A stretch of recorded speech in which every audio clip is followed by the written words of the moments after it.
મહારાજ, આ ગંગા પ્રગટ કઈ રીતે થઈ? આ ગંગાની કથા અમને કહો. અને ત્યારે વિશ્વામિત્રએ એ ગંગા પ્રાગટ્યની કથા રાઘવને કહી સંભળાવી છે.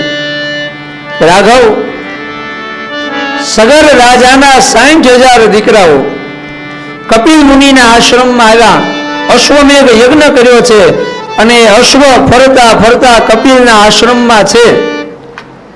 સગરના એ દીકરાઓએ જાણ્યું કે આપણો અશ્વ કપિલના આશ્રમમાં રોકાયો છે, એટલે કશુંય વિચાર્યા વગર ક્રોધિત થઈ અને કપિલ સાથે યુદ્ધ કરવા માટે આવ્યા.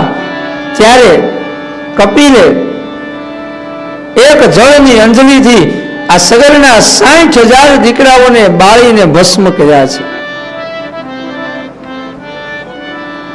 ક્રોધમાં આવી અને મૃત્યુ થયું છે. એના કારણે આ 60,000 સગરના દીકરાઓને અવગતિ મળી છે. તેના પુત્ર અંશુમાને પોતાના પિતૃઓને મુક્તિ અપાવવા માટે તપ કર્યું છે. તેના પુત્ર દિલીપે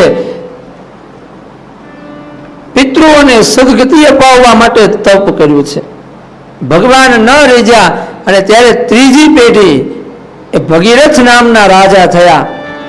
એણે પણ યુવાનીમાં રાજ્ય છોડ્યું અને ભગવાનની કઠોર તપસ્યા કરી. અને એ સમયે ભગવાન પ્રગટ થયા. ભગવાન શ્રી હરિના જમણા પગના અંગૂઠામાંથી આ અમૃત પ્રવાહ આવ્યો છે. એ પ્રવાહ બ્રહ્માજીના કમંડલમાં આવ્યો. એ પ્રવાહ શિવજીની જટામાં આવ્યો અને શિવજીની જટામાંથી એ પ્રવાહ આ પાવન ધરા મૃત્યુ લોકમાં પહોંચ્યો. ભગીરથના તપના કારણે ગંગાજી પ્રગટ થયા. એટલે ગંગાજીનું એક નામ છે ભાગીરથી. શિવજી આ જહનુને પી ગયા એટલે ગંગાજીનું એક નામ છે જાહ્નવી. શિવજીની જટામાં ગંગાજી અટવાણા એટલે ગંગાજીનું એક નામ છે જટાશંકરી. અને ગંગાના એ અમૃત પ્રવાહમાં રાજા ભગીરથે પોતાના પિતૃઓના અસ્થિ પધરાવ્યા છે. એ અસ્થિઓ પધરાવતા જ સગરના 60,000 દીકરાઓને મુક્તિ મળી છે. ત્યારે ગંગાએ ભગીરથને કહ્યું કે રાજા ભગીરથ, હવે તો તમારું કાર્ય પૂરું થયું ને, હવે ફરી વખત મને સ્વર્ગમાં જવા દો. ત્યારે ભગીરથ કહે કે નહીં માં, હવે તમે અહીંયા જ રોકાવ. આ મૃત્યુલોક ઉપર જે પણ વ્યક્તિઓ તમારા શરણે આવે એનો તમે ઉદ્ધાર કરજો, એને પાવન કરજો, એના પાપને તમે ધોજો. ત્યારે માં ગંગાએ કીધું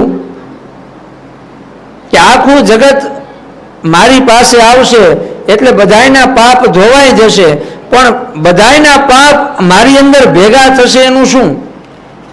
ત્યારે ભગીરથે કહ્યું કે માં, તું આખા જગતના પાપને લઈ લઈશ, પણ પછી તારા કાંઠે કોઈ સંત આવશે અને એ સંત આવી અને જ્યારે સ્નાન કરશે ત્યારે તારામાં રહેલું એ બધું પાપ સંત સ્વીકારી લેશે. તો માં ગંગાએ પૂછ્યું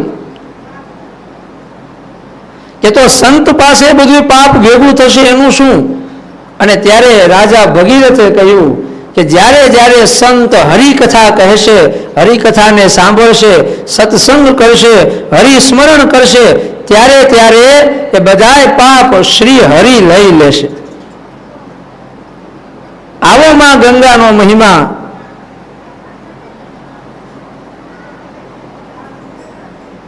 સ્વયં વિશ્વામિત્રે રાઘવને કહી સંભળાવ્યો છે. કહે છે કે જ્યારે જ્યારે સંતો કોઈ વ્રત કરશે, જ્યારે જ્યારે એ સ્મરણ કરશે, એ દિવસે શ્રી હરિ એ સંતના બધા જ અપરાધને લઈ લેશે.